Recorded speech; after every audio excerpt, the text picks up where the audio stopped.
Basically, we did a show for MTV, and she was distant. She wasn't really vocal. She wasn't really talking. We had a meeting about that. She said she couldn't take it anymore, so she left. But when I leave the group, they weren't honest with people and say that I left. They were trying to give themselves more time to clear the air, whatever.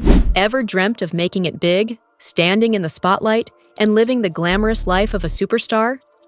Now imagine getting there, only to run away from it all. That's exactly what happened to Farrah Franklin, the woman who was in Destiny's Child for just 6 months before she disappeared from the music scene. But why did she leave? And more importantly, was she pushed out or did she escape? Let's break it down. The golden ticket that turned sour Farrah Franklin wasn't just some random girl who got lucky. She had the talent, the looks, and the ambition. In 1999, she was working as an extra in Destiny's Child's Bill's music video, never realizing that this gig would change her life. At the time, the group was in turmoil. 2 original members, LaToya Luckett and Latavia Robertson, were on the verge of being replaced. Destiny's Child needed fresh faces, and Farrah, along with Michelle Williams, got the call. Sounds like a dream come true, right? Well, not for long. The pressure cooker begins. When Farrah joined, she was thrown straight into the fire. She had to learn choreography overnight, record music, and do endless interviews where she had to smile and pretend she had always been part of the group. Imagine the pressure, standing next to Beyoncé and Kelly Rowland, 2 seasoned professionals, and trying to keep up. At first, everything seemed fine. She was in the Say My Name music video, traveled the world, and enjoyed the fame. But behind the scenes, things weren't as picture-perfect as they seemed. The breaking point: I wasn't happy. Farrah later revealed that the real struggle wasn't with the group itself, but with the management, specifically Mathew Knowles, Beyoncé's father, and the group's manager. According to Farrah, the environment was controlling, and she wasn't allowed to make decisions for herself. She described the experience as suffocating, saying, "It wasn't the girls, it was management. I wasn't happy." The breaking point? A trip to Australia. Farrah got sick, exhausted from the relentless schedule. Instead of being given time to recover, she felt pressured to keep going. That's when she made her decision. She was done.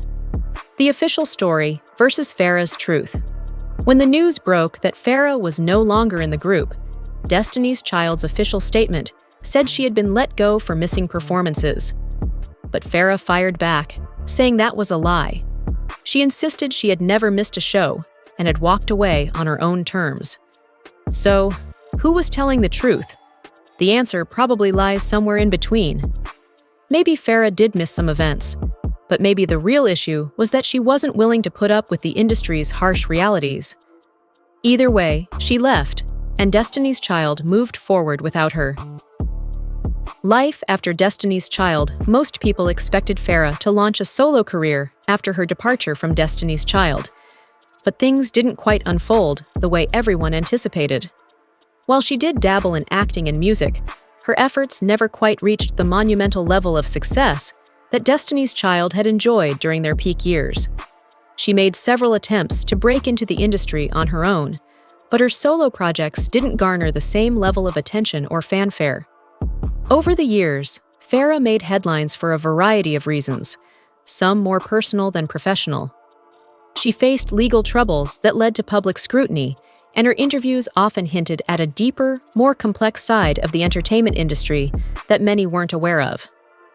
In those candid moments, she opened up about the challenges and pressures that come with fame, giving her fans a glimpse into the darker side of the business.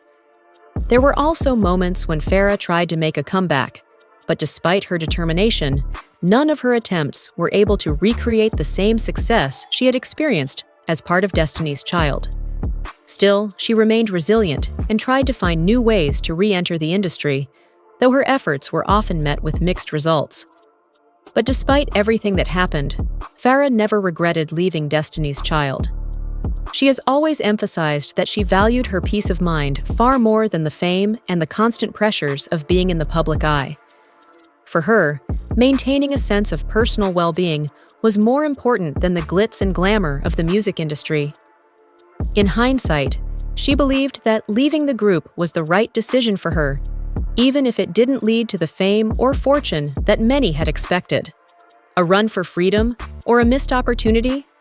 Farrah Franklin's story is one of those industry mysteries that still leaves people asking, what really happened?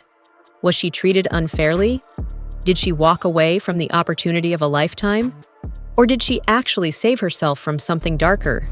For years, her sudden departure has been a topic of speculation, with some believing she was pushed out and others thinking she made a choice that ultimately protected her.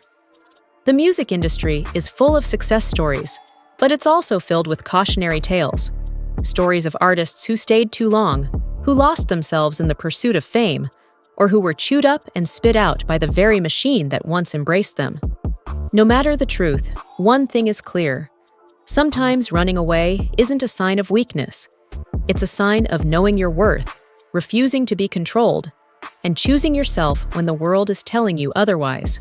If you love deep dives into the hidden truths of the music industry, hit that subscribe button. You don't want to miss what's coming next. We're just getting started.